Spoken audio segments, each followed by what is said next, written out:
Representative Laurel Libby takes her censure appeal to court.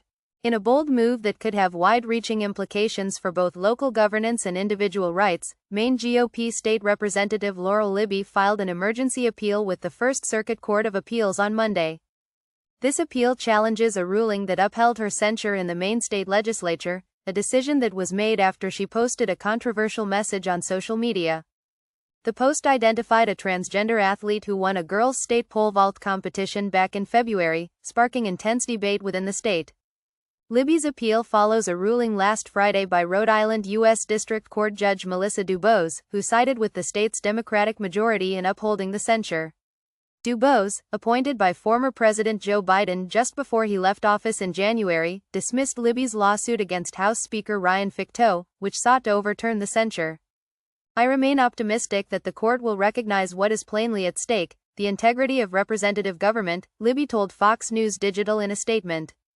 "No elected official, no legislative leader, and no partisan majority is above the Constitution." For Libby, this legal battle is not just about her own political fate. It's about the 9,000 constituents she represents in Maine's 90th district, many of whom have been effectively silenced in the state legislature for the past 2 months. Since the censure, Libby has been unable to vote or speak on their behalf, missing opportunities to weigh in on critical matters such as the state's biennial budget and important legislation, like a bill to expand mental health resources for Maine residents. And that's not all. Libby's censure also prevents her from voting on or even speaking about a contentious bill that would add trans inclusion in girls' sports to the state constitution.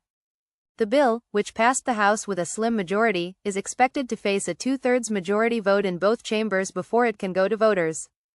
If it passes, it would enshrine the rights of transgender athletes to compete in sports of the opposite sex into Maine's constitution, an issue that has drawn significant national attention. It's clear that this case isn't just a local political skirmish, it's part of a larger, ongoing national debate over trans rights in sports. Just this year, the U.S. Department of Justice filed a lawsuit against Maine, accusing the state of defying former President Donald Trump's executive order on keeping men out of women's sports.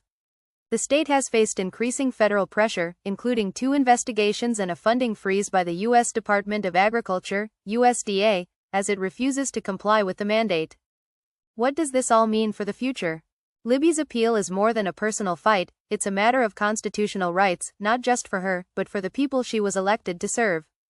In her own words, this appeal is about far more than one legislator's seat, it's about defending the constitutional rights of 9,000 Mainers who currently have no voice and no vote in the Maine House of Representatives.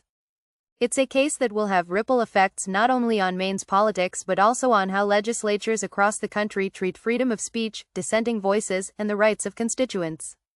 The court's decision could set a powerful precedent, one that could reshape how elected officials engage with controversial issues and defend their principles in the face of political adversity. Will the courts side with Libby, reaffirming the principles of free speech and representative democracy? Or will they uphold the censure, further entrenching the political divide? Only time will tell, but one thing is certain, this legal battle is far from over. And, as Libby herself puts it, "I will continue to press forward until the voices of the people I was elected to represent are heard once again in Augusta."